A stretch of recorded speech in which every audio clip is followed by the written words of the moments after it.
guys, perkenalkan nama saya Zakatul Zena, saya dari kelas 1H.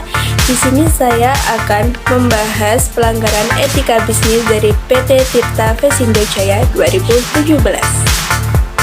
Di PT Tirta Versindo Jaya 2017. Kasus yang berikut ini cukup heboh sebab masyarakat sekitar sampai harus bekerja sama dengan pemerintah setempat untuk menghentikan serta mencabut perizinan yang dilakukan oleh perusahaan ini.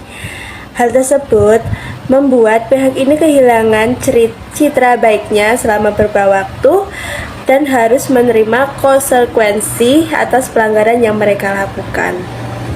Contoh kasus pelanggaran etika bisnis yang satu ini bermula ketika PT Tirta Versindo Jaya yang berencana untuk membangun gudang di daerah Pandeglang dan Serang yang memakan lahan sekitar 32 hektar. Meskipun mereka telah mendapat izin dari dinas setempat untuk melakukan hal tersebut, pada prakteknya mereka justru menjadikan tempat itu untuk memproduksi minuman kemasan. Tentu saja hal ini tidak sesuai dengan kesepakatan yang sudah mereka lakukan sebelumnya. Masyarakat pun berubah menjadi jengkel sebab mereka melanggar banyak hal dan membawa kerugian terhadap kehidupan mereka. Pabrik ini telah mengambil sumber mata air yang seharusnya digunakan oleh masyarakat untuk kehidupan sehari-hari. Selain itu, karena limbah yang dihasilkan oleh kegiatan produksi dari pabrik membawa banyak pencemaran di lingkungan sekitar, amarah masyarakat pun menjadi tidak terbendung. Contoh, pelanggaran etika bisnis yang dilakukan oleh perusahaan ini tidak hanya membawa keresahan bagi masyarakat saja, namun juga memberi dampak yang buruk bagi lingkungan sekitar.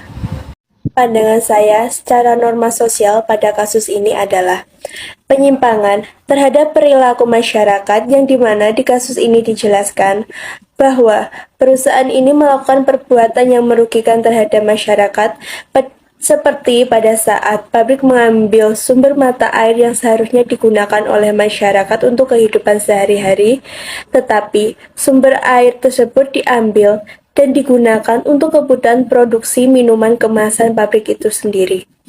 Dan limbah hasil produksinya membawa banyak pencemaran di lingkungan masyarakat. Pandangan saya secara norma hukum terhadap kasus ini adalah: pertama, perusahaan ini sudah mendapatkan izin dan melakukan perjanjian dengan masyarakat setempat, tetapi perusahaan ini melanggar perjanjian yang telah disepakati. Kedua, berkaitan dengan sumber daya air, perusahaan ini mengambil sumber mata air milik masyarakat untuk kepentingan pribadi yang dimana dijelaskan pada pasal 33 Undang-Undang Dasar 1945 bahwa bumi termasuk tanah, air, dan kekayaan alam yang terkandung di dalamnya merupakan sumber kekayaan agraria yang harus dilindungi oleh negara dan diperuntukkan sebesar-besarnya untuk keadilan dan kesejahteraan rakyat.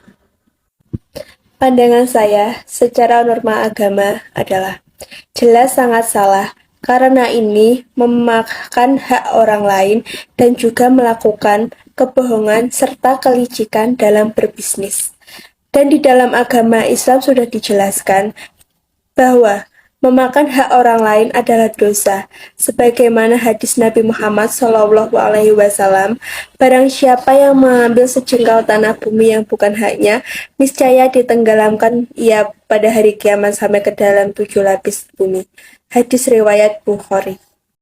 Keputusan etis yang bisa diambil adalah, dalam permasalahan tersebut harus dilakukan penindakan secara tegas dan juga tepat, agar tidak merugikan terhadap masyarakat setempat.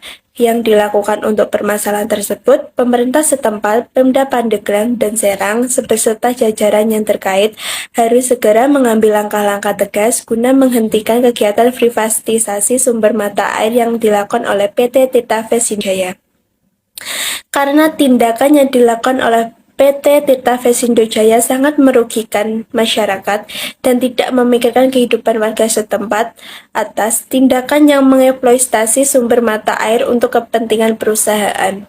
Harapannya agar semua pihak terkait untuk segera ditindaklanjuti dalam menjaga hak agraria dan keberlangsungan hidup masyarakat. Sekian pembahasan saya mengenai kasus pelanggaran etika bisnis dari PT Tirta Vesindo Jaya 2017. See you next time.